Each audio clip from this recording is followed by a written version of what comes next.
네, 코인키스입니다. 2025년 6월 28일 토요일입니다. 오후 3시 방송 출발해 보도록 하겠습니다. 우리가 원하는 소식이 서서히 들리고 있습니다. 네, 리플 지금 현재 가장 골치 아픈 것은 비록 0.1% 뒤집어서 얘기하면 99.9%의 사건 해결률을 가지고 있는 리플임에도 불구하고 최근에 있었던 아날리사 토레스 판사의 어떤 프로세스적인 면에서 불충분이 있었다. 그리고 당사자들 원고와 피고의 합의가 우리 법원의 판결에 우위에 있을 수는 없다, 우선할 수는 없다 라는 여러 가지 이유로 인해서 0.1% 누가 게리 겐슬러가 만들어 놓은 이 0.1%의 어떤 늪에서 벗어나지 못하는 그런 느낌이 있었습니다만, 가격을 보시면 그래도 어느 정도 서서히 회복하고 있는 모습을 보였기 때문에 여러분께서 방송 보고 계시는 시점에서는 앞에 3자가 분명히 찍혀 있기를 바라겠습니다. 네, 어쨌든 서서히 어떤 실마리가 풀리는 느낌은 듭니다.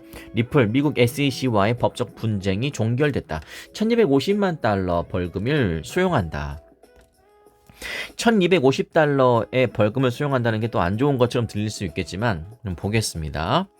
자, 일단은 4년여에 걸친 법적 다툼이 마침표를 찍었다. 그러니까 이 법적인 어떤 소용돌이에 휩싸이면 가급적 안 되는 이유, 뒤집어서 이야기하면은 이게 좀 무서운 이유는 이런 것 때문에 그렇죠. 굉장히 시간이 오래 걸린다는 거죠. SEC가 일론 머스크한테도 시비를 건 적이 있었습니다. 그런데 일론 머스크는 그냥 제 기억이 정확하다면 약 한화로 270억 원 정도 내고 그냥 벌금 내고 끝내버렸습니다. 이기려면 이길 수 있겠지만 시간은 시간대로 들고 돈은 돈대로 들기 때문에 법적인 어떤 분쟁에 휘말리고 싶지 않아서 일론 머스크는 아예 그냥 포기한 적도 있었는데, 우리의 리플은 정의롭기 때문에 끝까지 싸웠습니다. 그리고 이겼습니다. 브레이크 갈링하우스 리플 최고 경영자가 리플이 SEC를 상대로 제기한 이 맛 항소 크로스 어필, 이것을 철회하기로 결정했다고 공식 발표했습니다. SEC 역시 지난해 10월 제출한 항소를 철회한 것으로 알려졌습니다. SEC가 지난해 10월에 항소를 철회하시죠. 2020년 12월부터 이어진 리플과 SEC 간의 법정 공방이 사실상 마무리된다는 일입니다. 앞서 양측은 벌금 감액, 판매 제한 해제를 골자로 한 합의안을 법원에 제시했으나 애널리사 토레스 판사는 이걸 기각한 바 있죠. 토레스 판사는 지난 8월 확정된 최종 판결의 수정은 공공의 이익에 반한다면서 리플과 SEC의 공동 신청을 받아들이지 않았었습니다. SEC의 새 합의안이 일관성을 결여하고 설득력이 부족하다는 점도 지적됐습니다. 어쨌든 간에 이로써 리플은 기존의 벌금 1억 2,500만 달러를 수용하고, 그러니까 아까 제가 모두에 말씀드렸던 것처럼 1억 2,500만 달러 수용하는 것이 나쁜 것만은 아니다는 뜻입니다. 이거 대신에 일단 불확실성 제거되고, 그리고 기관 투자자, 지금 institutional sales, 기관 투자자 대상으로 이 판매하는 것이 막혀있기 때문에 그게 조금 더 리스크가 있거든요.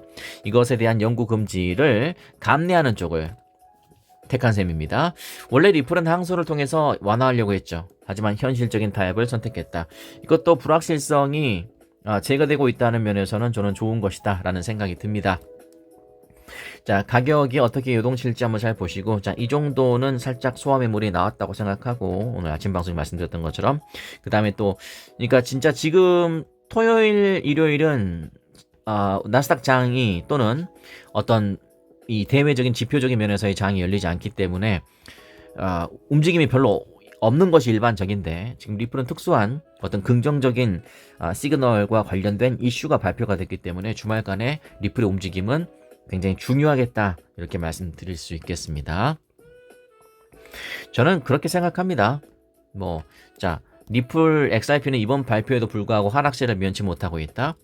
네, 저는 그렇게 생각하거든요. 아까 아침 방송에서도 말씀드렸지만 대부분의 90%는 투자를 할 줄 모릅니다. 그건 인정하셔야 됩니다. 여러분은 기분 나빠하실 필요가 없는 것이 10%에 해당되기 때문에 그렇습니다. 여러분은 아주 현명한 투자자이시고 가격에 끌려다니지 않으며 굉장히 투자를 잘한다. 우리 코인키스 시청자분들 또는 구독자분들은 그렇다. 근데 90%는 투자를 하지 못합니다. 그 이유는 올라야 사요. 리플 같은 이렇게 암호화폐 같은 것들이 올라야 사요. 네, 떨어지거나 가만히 있으면 안 삽니다. 근데 또 그런 분들이 또 백화점 가서는 굉장히 명품을 50% 할인, 세일 이렇게 하면은 가격이 떨어졌으니까 그건 또 사러 갑니다. 그러니까 물품은 떨어지면 사고 가격은 오르면 사고 왜 그런지는 저도 잘 모르겠어요. 물어보고 싶어요. 그러나 여러분이 이런 우를 범하지 않으면 좋겠다. 지금 중요한 것은 가격이 생각보다 오르지 않고 있기 때문에 사람들도 안 사는 겁니다. 재미있는 현상이죠. 나중에 오르면 어떻게 될까요? 네, 삽니다. 바닥에 사달라고 기회를 주고 있는 것이 뭐 예를 들어서입니다. 지금 그렇다는 게 아니고 그런 상황이어도 그냥 안 산다. 재밌죠? 재밌는 현상이에요. 리플 미국 SEC 항소 취하 법적 분쟁 완전 종료. 어쨌든지 간에 네, 리플이 항소를 취하했다고 복수의 외신이 전했기 때문에 이건 믿어도 될 만한 그런 거라고 일단 간주해야겠죠. 그러나 또 한편으로는 좀 씁쓸하긴 합니다. 어차피 우리는 뉴스를 통해서 정보를 접할 수밖에 없다. 그것도 영어로 된 뉴스. 그렇기 때문에 우리가 좀 답답한 건 사실이죠. 수년간 지속됐던 리플과 SEC 간의 소송이 완전히 종결됐다. 네. 벌금 감액 등을 골자로 한 합의안을 도출했으나 법원은 절차적 정당성 등을 문제 삼으면서 두 차례 기각한 바 있다. 어쨌든 간에 계속 돌파하려고 노력하죠. 네, 끝까지 될 때까지. 그게 바로 제가 리플을 개인적으로 좋아하는 이유 중에 하나입니다. 네, 안 되면 될 때까지. 성공의 가장 큰 열쇠 중에 하나는 handling stress. 스트레스보다는 pressure. 압박을 얼마나 잘 이겨내는지가 성공의 핵심 열쇠입니다. 저는 그렇게 생각합니다. 압박을 이겨내지 못하면 성공의 열매를 거둬들이기가 쉽지 않습니다. 그래서 지금까지 만약에 여러분께서 이겨내고 계시는 분이 있으시다면 이 가격 따지기의 압박, 최근에 있었던 이 가격 따지기의 압박, 올라갔는데 다시 떨어져서 압박, 떨어지는 압박, 다시 올라가겠지만 떨어지는데 이런 압박, 이런 것들을 잘 이겨낼 수 있는 분들이 네, 이 고지에 올라섰을 때, 이 동네로 갔을 때 누릴 수 있는 분들이 되겠죠. 4년 종료에도 근데 2%대밖에 안 올랐다. 왜 그럴까요? 투자자 반응이 차분한 이유는 뭘 것 같나요? 이분들은 이제 이 기사에서는 정밀하게 분석하겠지만 저의 비과학적인 추측, unscientific guess에 따르면 네, 안 오르니까. 올려줘야 사니까. 자, 어쨌든 간에 법적 분쟁이 종결됐다. 근데 2%밖에 안 올랐다. 법적 불확실성 해소 호재가 단기 급등으로 이어지지 않은 이유는 뭘까요? 궁금하네요. 어쨌든 간에 2.5%에 그쳤다.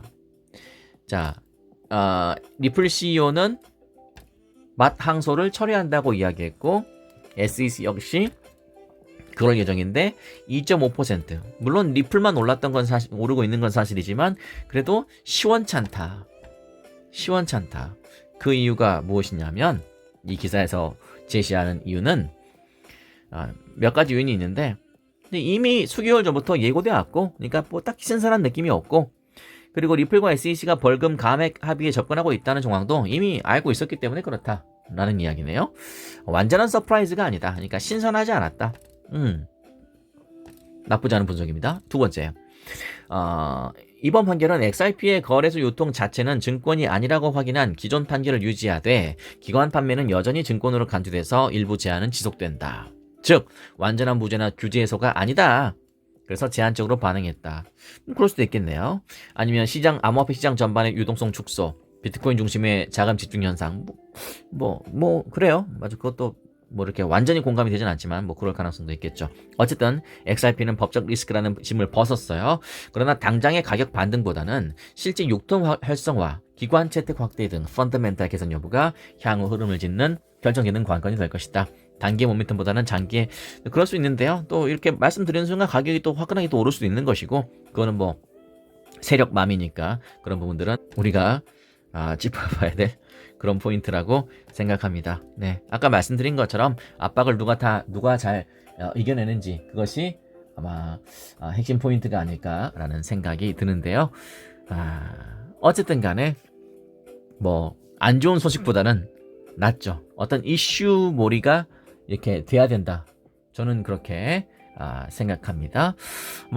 기다려 보도록 하시죠. 그렇게 하시고 우리는 또 이따가 6시 한 번 더 뵙도록 하겠습니다.